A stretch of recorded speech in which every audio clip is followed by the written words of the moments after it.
Hello दोस्तों, मैं ब्रजेश कुमार आप लोगों के सामने कॉन्स्टिट्यूशन रिलेटेड एक वीडियो लेकर आया हूँ जो कि संविधान के प्रमुख भाग के बारे में बताने जा रहा हूँ। और हमें उम्मीद है कि ये वीडियो आप लोग को काफ़ी अच्छा लगेगा और ना ही ट्रिक और ना ही कुछ फॉर्मूला, और ओनली फॉर भाग को ऐसे ही हम लोग याद करेंगे और याद करने में कोई परेशानी नहीं होगी।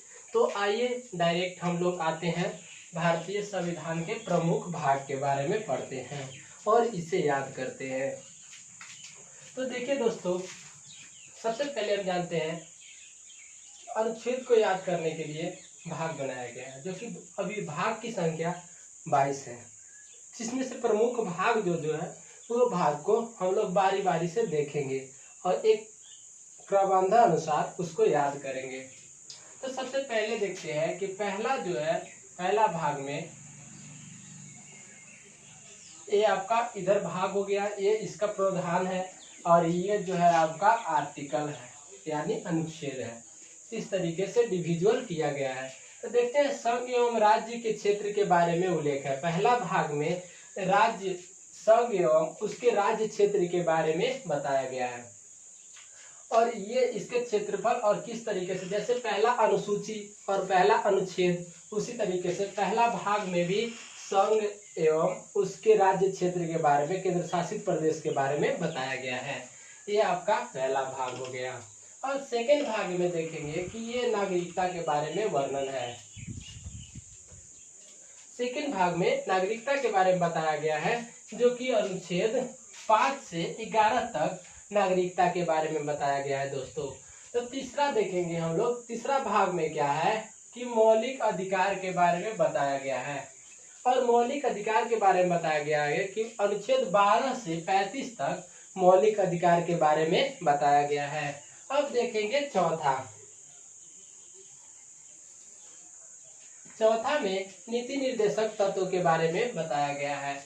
और नीति निर्देशक तत्वों को अनुच्छेद 36 से 51 तक नीति निर्देशक तत्व के बारे में हम लोग पढ़ते हैं। और 4 के क यानी चौथा के क में क्या है कि मौलिक कर्तव्य को बताया गया है। और मौलिक कर्तव्य को कब जोड़ा गया, ये 4 के क भाग में 42वें संविधान संशोधन 1976 में मौलिक कर्तव्य को जोड़ा गया, जो कि अनुच्छेद 51 के क में हम लोग रखते हैं। अब 5वां भाग में हम लोग देखेंगे संघ एवं केंद्र, यानी कि संघ और केंद्र शासित प्रदेश के बारे में 5वां भाग में उल्लेख है, जो कि हम लोग अनुच्छेद 52 से 151 तक आर्टिकल को पढ़ते हैं, ये संघ और केंद्र के बारे में। तो दोस्तों हम देखेंगे याद करने का तरीका क्या है कि जो 1 से 4 तक ये भाग पढ़े, इसको हम लोग एक तरीके से क्रमबद्ध अनुसार याद कर लेंगे। जैसे संघ एवं राज्य क्षेत्र के बारे में बताया गया पहला में, दूसरा भाग में बताया गया नागरिकता के बारे में, तीसरा भाग में बताया गया मौलिक अधिकार के बारे में, और चौथा बताया गया है नीति निर्देशक तत्व के बारे में। एवं 4 के क में बताया गया है मूल कर्तव्य के बारे में 42वां संविधान संशोधन 1976 में बताया गया है, जो कि अनुच्छेद 51 के क में रखा गया है। अब भाग 5 में क्या पढ़ते हैं, 5 और 6 में ये रखा गया है संघ एवं केंद्र के बारे में। ये उल्लेख है जो ये केंद्र के बारे में 52 अनुच्छेद से 151 तक संघ एवं उसके केंद्र शासित प्रदेश के बारे में बताया गया है। अब छठा में क्या बताया गया है, राज्य के बारे में बताया गया है कि किस राज्य को किस तरीके से रखा गया है। ये छठा में बताया गया 6 भाग में, और अनुच्छेद 152 से लेकर 237 तक भाग 6 में रखा गया है और इसके बारे में चर्चा किया गया है। अब 7वां भाग में क्या है, ये 7वां भाग को निरस्त कर दिया गया है, यानी कि 7वां भाग को हटा दिया गया है। और ये 7वां भाग याद करना बहुत ही इजी है। कैसे कि 7वां भाग को जो हटाया गया है, ये निरस्त किया गया है, तो ये 7वां संविधान संशोधन 1956 यानी 1956 के द्वारा 7वां भाग को समाप्त कर दिया गया है। तो इस तरीके से हम 5 और 6 को दोनों को एक साथ याद करेंगे। अब देखेंगे 7 अब निरस्त यानी राज्य को हटा दिया गया है। सातवां के राज्य जो अलग अलग राज्य के बारे में बताया गया था उसको हटा दिया गया 7वें संविधान संशोधन 1956 में। अब 8वां में क्या करते हैं, भाग 8 में, कि भाग 8 में संघ एवं राज्य क्षेत्र के बारे में बताया गया है कि संघ जो है ये इसका एक राज्य है और राज्य का कुछ क्षेत्रफल होगा। इसके बारे में चर्चा अनुच्छेद 239 से 242 तक के बारे में बताया गया है, संघ और राज्य क्षेत्र के बारे में। अब 9 भाग में क्या देखते हैं, भाग 9 में क्या है, पंचायत के बारे में वर्णन है। अगर भाग 9 में पंचायत के बारे में वर्णन है, अब ये भी है जो 239 से 242 तक अनुच्छेद को पढ़ा गया है, ये जो है आपका भाग 9 में। अब देखते हैं दोस्तों 9 के क, तो नगर पालिका यानी नगर पालिका के बारे में बताया गया है। जैसे पंचायत है उसके बारे में नगर पालिका होता है, शहरी क्षेत्र में नगर पालिका होती है। तो इस नगर पालिका के बारे में 243 अनुच्छेद में बताया गया है 9 के क में नगर पालिका के। तो ये और ये जो है एक साथ हम लोग याद करेंगे, निरस्त वाला और संघ एवं राज्य क्षेत्र, और ये 9 से 9 ख तक हम लोग एक बार याद करेंगे। जो सहकारी समितियां होती है इसके बारे में चर्चा 9 के ख में दिया गया है। अब 10 अनुच्छेद 10 में क्या बताया गया है, अनुच्छेद 10 में बताया गया है कि अनुसूचित जनजाति और जनजाति क्षेत्र के बारे में बताया गया है। यानी कि हम लोग ये इसमें भी देखे थे, अनुसूचियां में भी देखे थे कि अनुसूचित जाति और जनजाति को अलग से संविधान में मान्यता दिया गया है, जो कि इसके लिए हर एक क्षेत्र में अलग अलग कार्य रहेगा। अब संघ एवं राज्य का संबंध जो है 245 से 263 तक के अनुच्छेद में रखा गया है। संघ एवं राज्य क्षेत्र ये भाग 11 है, और इस ये जो है 11, 10 और 11 को एक साथ रखेंगे। अब जहां तक के देखेंगे भाग 15, ये भाग 15 जो बताता है निर्वाचन के बारे में। कभी कभी क्वेश्चन आता है कि निर्वाचन को कितना से कितना अनुच्छेद तक रखा गया है, तो 324 से 329 तक के आर्टिकल्स को हम पढ़ते हैं। ये अनुच्छेद को निर्वाचन संबंधित अनुच्छेद है। अब देखेंगे दोस्तों यहाँ भाग है यहाँ, और प्रावधान है, और यहाँ अनुच्छेद है। तो भाग 17 में किसके बारे में चर्चा किया गया है, तो राज्य भाषा के बारे में बताया गया है। और आर्टिकल पूछे कि राज्य भाषा के बारे में, जहाँ की भाषा मेरा भाषा हिंदी है उसके बारे में चर्चा है। तो आर्टिकल 343 में ये जो है राज्य भाषा के बारे में बताया गया है।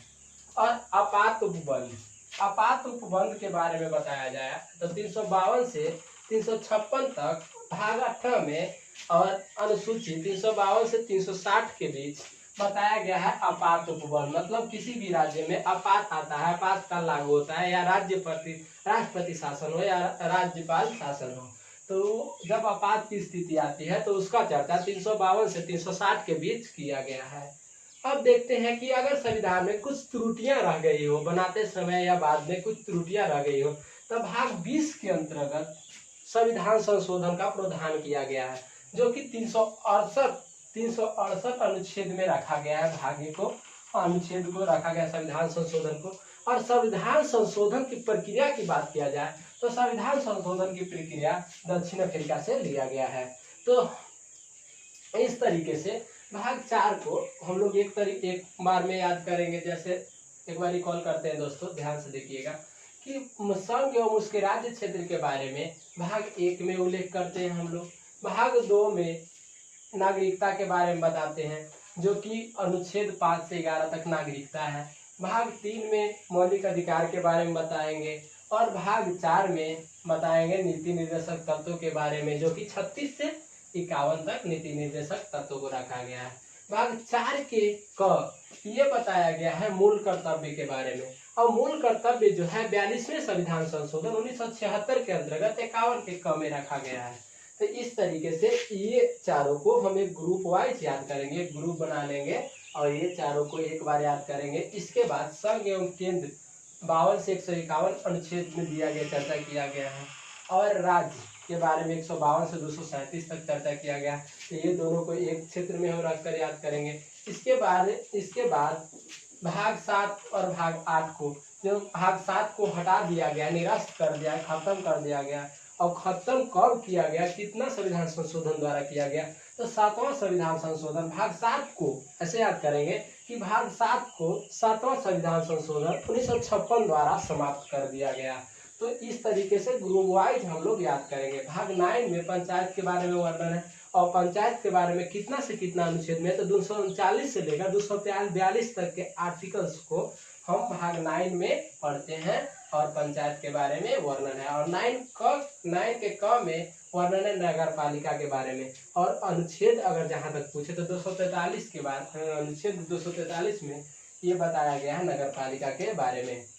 अब 9 के ख में बताया गया सहकारी समितियां, ये अनुच्छेद 243 में बताया गया सहकारी समितियां के बारे में। और अनुसूचित जाति एवं जनजाति के बारे में जहां तक की बात है, तो ये भाग 10 में बताया गया है, और बताया गया 244 अनुच्छेद में। इस तरीके से हम ग्रुप वाइज इसको याद करेंगे।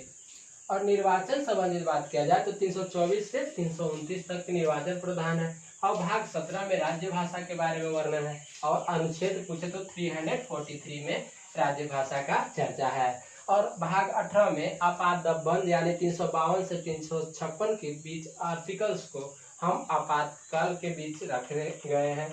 और भाग 20 में संविधान संशोधन की बात किया गया। दोस्तों हम जानते हैं इस तरीके से भारतीय संविधान के प्रमुख भाग को हम लोग देखें तो ये जो भाग हैं, ये जो बेसिक लेवल के मतलब बेसिक से हायर लेवल तक एग्जाम है उसके लिए भी ये भाग याद होना जरूरी है। जो कंपटीशन लेवल या कंपटीशन लेवल की तैयारी कर रहे हो, या वो पीसीएस लेवल की तैयारी कर रहे हो, या सिविल सर्विसेज का तैयारी कर रहे हो, या ग्रुप डी का भी तैयारी कर रहे हो, तो इस तरीके से इस भाग को याद करना बहुत ही महत्वपूर्ण है दोस्तों।